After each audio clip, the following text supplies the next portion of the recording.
குன்று ஏறி யானை போர் கண்டற்றால் தன் கைத்து ஒன்று உண்டாக செய்வான் வினையே அப்படிங்கிறார் வள்ளுவர். அதாவது ஒரு யானை போரை எப்படி பார்த்தா சேஃப்?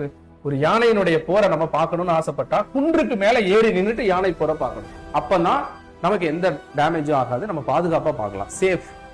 அந்த யானை போரை யானை சண்டை போட்டு இருக்கிற இடத்துல நின்று பார்த்தோம்னா யானை நம்மளை மிதிச்சு கொண்டுரும்.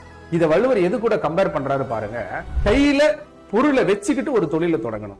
கைப்பொருள் இல்லாம நம்ம முதல்ல தாண்டி கடனை வாங்கி ஒரு தொழிலை தொடங்கணும்னா என்ன ஆகும் அப்படின்னா அது சேஃப் கிடையாதுங்கிறது எப்படி சொல்றாருன்னா, எப்படி யானை போற யானை கூடயே இருந்து பார்த்தோம்னா யானை மிதிச்சு கொண்டுருவோம், அதே மாதிரி கையில பொருள் இல்லாம நம்ம கடன் வாங்கி ஒரு தொழிலை செஞ்சோம்னா, கடன் வாங்கி ஒரு வீட்டை கட்டினோம்னா அது நமக்கு சேஃப் கிடையாது.